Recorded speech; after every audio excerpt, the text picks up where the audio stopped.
All right, guys, what's going on? Jared James here. I am, today's video, this is all value right here. You know, we get a lot of emails, both from students, people who follow, people who, stumble upon our website accidentally or whatever it may be. And we've gotten a lot of emails lately with people, maybe not in this exact terminology, but they've basically been saying, like, how do I get over a slump? Like, how do I, and I think you all know what I'm talking about. I mean, we're in an industry where slumps are a part of it, right? I mean, you go and meet with someone, you think you did an amazing job, you don't get the listing. You have a deal coming together where you're kind of counting your dollars and you're like, this is great, I'm going to be set for 3 months, and the buyer changes their mind, got off their meds and just decided they didn't want to move forward, or, whatever happens, right? There are these things that happen that make you feel like you're in a slump, and yet other times you just feel on top of the world. And so a lot of the questions we've been getting lately have been asking, how do I get out of a slump? How do I feel right now like I'm not motivated, I'm not ready to go, I feel like everything I'm doing is just falling apart. We've heard the saying before, everything he or she touches turns to gold.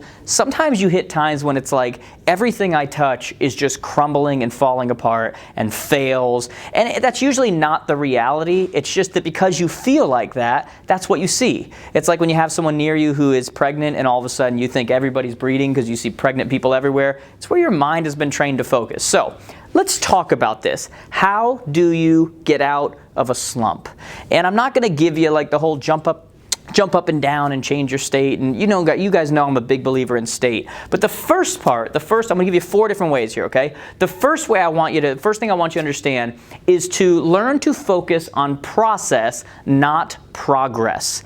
And I know that sounds counter to something that I would teach, right? What you track, you measure, what you measure grows, and this kind of stuff. But the truth is there are many things that you go through that you have absolutely no control over what the results are going to be, okay? But what you do have control over is this bad boy right here, the process that you follow every single day. I was watching baseball the other day, and I was watching one of my favorite players who's in a big slump. And they said, what is he doing differently? What is he whatever? And he was being interviewed, and he goes, I'm not doing anything differently. I hit 350 2 months ago. I hit 250 the next month. My swing was exactly the same. I can't control that. I can't control where the ball goes no matter how hard I hit it. I can't control that. At the end of the year, pretty much I'm going to look like the back of my baseball card. In other words, here's where my stats always are.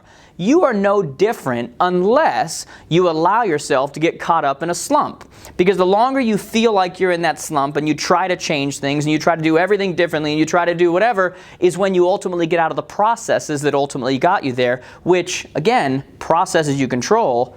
The results, the progress, sometimes you don't. Those are emotional. Those are, hey, this didn't go well. Those are the listing appointment that you did everything right for, but you still didn't get the listing, have no control over it. Why would it control your state of mind, right? Not to mention, it's kind of like this. Short term, we focus mainly on process.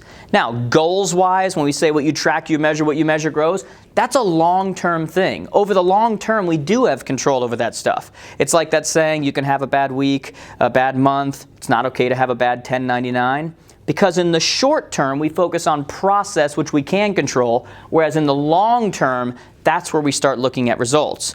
If you've been binge eating for 5 years, and all of a sudden, and we've all had this experience, right? You go and have the workout of your life, and you can't wait to go jump on the scale and be like, oh, I did it.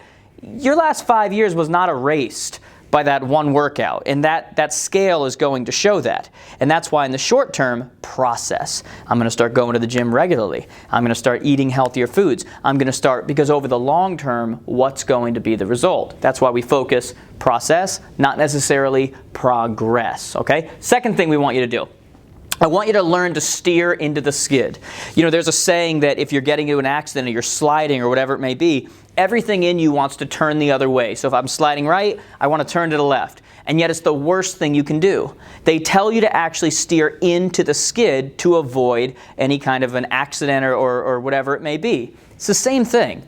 When you are in a slump and you're not feeling good and it's just so uncomfortable, The greatest thing that you can do at that moment is to actually do other things that make you uncomfortable. Make conscious decisions to do things that make you uncomfortable. I call it steering into the skid. Here's why I say to do that, okay? If you do things that make you uncomfortable, let's say you had a transaction fall apart, you had somebody at the office get mad at you, you had whatever it may be, you got in a fight with your spouse walking in, you got into whatever it may be. Here's why I say steer into the skid, do something that makes you uncomfortable.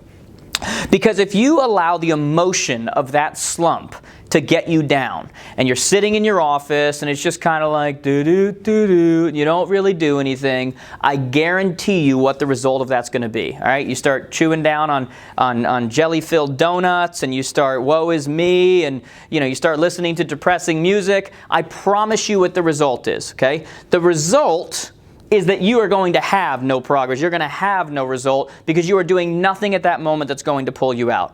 At that moment, I need you in your mind to go best case scenario. What if I called somebody today? I usually do 20 calls, but today I'm going to do 30. What if the next person I called was going to be $1 million sale that I wouldn't have had? What if? I want you to go best case in your mind. The only way you're ever going to get to that best case is if you steer into the skid, you decide to do something that makes you uncomfortable. Call someone that you wouldn't normally call. Go knock on a door you wouldn't normally knock on. Do something to get out of that rut and do something else that makes you uncomfortable, because the odds on that next person being $1 million sale, there's actually an opportunity. Whereas I promise you, if you sit there in that rut and eat your jelly donuts and listen to Coldplay and do the whole thing, we know what the result of that's going to be, and it's not you coming out of your rut, okay? So number 2, steer into the skid. Number 3, change the meaning of your slump. I'm a big believer in changing the meaning of everything we do, that everything we do has a different meaning, and the meaning we associate controls how we act, how we feel, all of this stuff. But what do I mean by this? Here's what I mean by this. The fact that you are in a career, the fact that you are doing something every day that even has the possibility of a slump means that you're in a place that also has the possibility of extreme highs, right? It's very similar to you can't believe in God and not the devil. Like you can't believe in good and not evil. You can't. One has got to counteract the other. And so the very fact that you are not living an existence, you have not chosen a career that sits you down in a factory in Malaysia every day where you literally just put things onto a track one after another, and there is no failure and there is no success, there's no slump, there's no high, there's just you being there for 8 hours. The fact that you get to live an existence that actually allows you to go through a slump because you felt what's high so you know when you're low means that you have something to be thankful for. Means that you have the ability to pull yourself out of that slump. Means that there are going to be other days when you're not slumping and when you are again. But you know what? That's okay because you changed the meaning of the slump. The fact that you're in a slump means that you have a life worth living that actually has the ability to slump, because what are you slumping from? You're slumping from the goodness that is usually your life, okay? Change the meaning of that. And the fourth thing I want you to focus on right now, and it's so cliche, but I want to make it make sense with you. Surround yourself with the right people, okay? If you are slumping and you surround yourself with people who are general slumpers, you guys know these people, right? I don't even know if you call it a slump with them. With them, it's just existence. It's what they are. It's, oh, they talk lower, and oh, it might be sunny now, but it's supposed to be cloudy later, and this is the type of person that they are. Guess where you're going? I mean, you know where this is going, right? If you are somebody who is married and you just got married for the 3rd time and your hopes are high about this one and you're going to do it right this time, but all of your friends are divorced 4 times single people, probably not the best friends for you.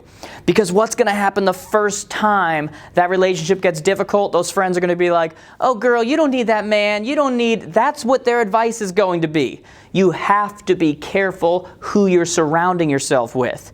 If the people you're around in your office are the type of people who just waiting for the deal to fall apart, oh, all buyers are liars, oh, and they have all these types of mindsets, you aren't just in a slump. Your life is waiting for a slump continually. It doesn't work, okay? So there are many other things we could go over, but these are 4 that I just thought of off the top of my head. You want to focus on process, not progress. Process is something that you can control. It's something that regardless of what happened yesterday, I start today at 0. I'm going to make 30 phone calls today, regardless of the outcome. That is what I can control.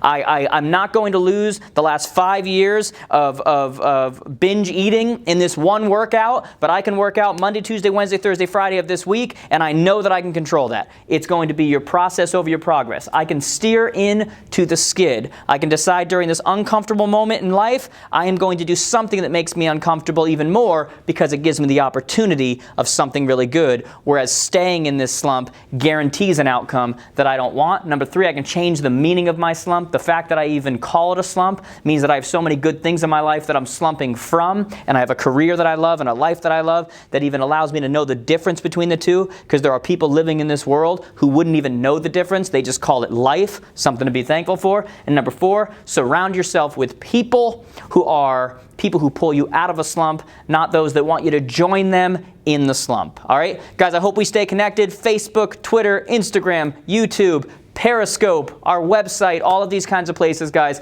Have a great day. I'll talk to you soon.